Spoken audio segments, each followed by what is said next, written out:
इस वक्त की एक बड़ी खबर कर्नाटक के बेल्लारी से आ रही है, जहां केआरपीपी विधायक जनार्दन रेड्डी और कांग्रेस विधायक भरत रेड्डी के समर्थकों के बीच हिंसक झड़प हो गई। हालात तब बिगड़ गए जब किसी ने फायरिंग कर दी। इस फायरिंग में गोली लगने से कांग्रेस कार्यकर्ता राजशेखर की मौत हो गई, जिसके बाद पूरे इलाके में जबरदस्त हंगामा हुआ। राजशेखर कांग्रेस पार्टी का कार्यकर्ता था और जनार्दन रेड्डी के घर के बाहर बैनर लगाने के लिए एमएलए भरत रेड्डी के समर्थकों की जो टीम गई थी उसमें शामिल था।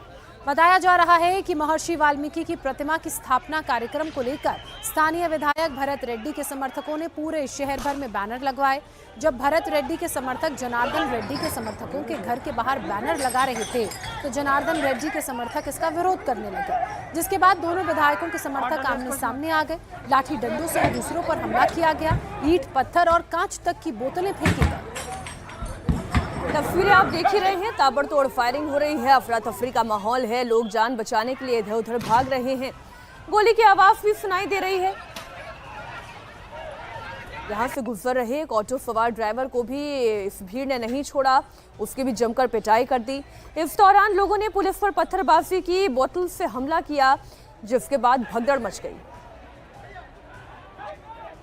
बिगड़ते हालात को देखते हुए कई थानों की पुलिस को मौके पर बुलाया गया। भीड़ को तितर बितर करने के लिए पुलिस ने आंसू गैस के गोलों का इस्तेमाल किया, जिसके बाद अफरा तफरी मच गई। ये बवाल काफी देर तक यूं ही चलता रहा। पोस्टर लगाने से शुरू हुआ विवाद खूनी संघर्ष में बदल गया। विधायक जनार्दन रेड्डी का आरोप है कि वाल्मीकि की मूर्ति लगाने की आड़ में कांग्रेस शहर में दंगा भड़काने की कोशिश कर रही है। दरअसल बेल्लारी के वाल्मीकि सर्कल में वाल्मीकि की मूर्ति लगाई गई है। कल यानी कि 3 जनवरी को मूर्ति के अनावरण की तैयारी थी। इस प्रोग्राम के लिए पूरे शहर में बैनर लगाए जा रहे थे और जब जनार्दन रेड्डी के घर के सामने भरत रेड्डी के समर्थक बैनर लगाने पहुंचे तो बवाल हो गया। इस दौरान फायरिंग हुई, पत्थरबाजी हुई, बोतलों से एक दूसरों पर समर्थक हमला करते नजर आए। जिसके हाथ में जो आया वो उससे हमला करने लगा। हमले में कांग्रेस कार्यकर्ता की मौत हो गई, कई लोग घायल भी हो गए। इस झड़प के बाद एहतियातन पुलिस फोर्स तैनात की गई है। आगे और कोई अनहोनी ना हो इसलिए सुरक्षा कड़ी है। चप्पे चप्पे पर भारी फोर्स की तैनाती है, लेकिन बवाल के पीछे असली वजह क्या है वो आपको बता दें। कांग्रेस के कार्यकर्ता वाल्मीकि की मूर्ति अनावरण के लिए जगह जगह बैनर लगा रहे थे, लेकिन जब कांग्रेसी बैनर लगाने वाले विधायक जनार्दन रेड्डी के घर के पास पहुंचे तो इसका विरोध किया गया और देखते ही देखते विधायक जनार्दन रेड्डी और भरत रेड्डी के समर्थकों में मारपीट शुरू हुई। दोनों तरफ से फायरिंग और पत्थरबाजी हुई तो पूरे इलाके में अफरा तफरी हो गई। इस दौरान गोली लगने से कांग्रेस कार्यकर्ता राजशेखर की मौत हो गई। इस दौरान पुलिस पर भी फायरिंग की गई। कई घंटों तक ये बवाल चलता रहा। फिलहाल स्थिति नियंत्रण में है।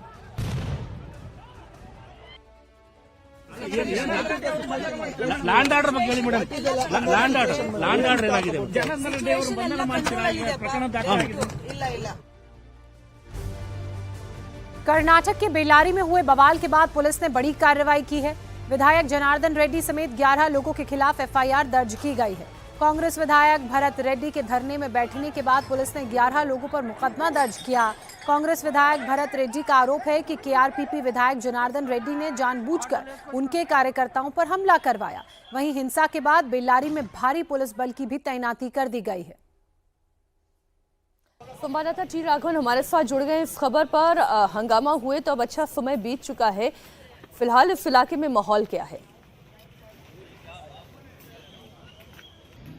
देखिए, फिलहाल इस इलाके में निषेधाज्ञा लगा दी गई है। जनार्दन रेड्डी के घर के बाहर खास तौर पर बहुत बड़ी तादाद में पुलिस की बंदोबस्त वहां पर की गई है। जो घटना हुई उसमें भरत रेड्डी के जो समर्थक थे सतीश रेड्डी वो वहां पर पहुंचे थे, क्योंकि जनार्दन रेड्डी के घर के बाहर भरत रेड्डी का बड़ा पोस्टर लगाया गया था जो वाल्मीकि प्रतिमा के अनावरण से जुड़ा हुआ है, जिसका अनावरण कल यानी 3 जनवरी को होना है। उसी वक्त वहां पर जो है जनार्दन रेड्डी के समर्थकों ने इसका विरोध किया। जनार्दन रेड्डी उस वक्त बाहर थे क्योंकि वो गंगावती से एमएलए चुने गए हैं, इसीलिए उन्होंने अपने सहयोगी श्रीरामुलु को फोन किया। श्रीरामुलु वहां पर पहुंचते हैं। उसके बाद भरत रेड्डी के सहयोगी जो हैं सतीश रेड्डी और श्रीरामुलु के बीच जबरदस्त बहस होती है। श्रीरामुलु वहां से उसको पोस्टर को हटाने के लिए कहते हैं और जब पोस्टर को वहां से हटाया जाता है तब दोनों गुट आपस में भिड़ जाते हैं और सतीश रेड्डी के जो गनमैन हैं, आप विजुअल्स में देख सकते हैं कि वो हवा में फायरिंग करते हुए दिखते हैं। टोटल 11 राउंड वहां पर फायरिंग हुई है, जिसमें से 4 से 5 राउंड भरत रेड्डी के जो सपोर्टर हैं सतीश रेड्डी उनके गनमैन की तरफ से की गई। और क्योंकि पुलिस को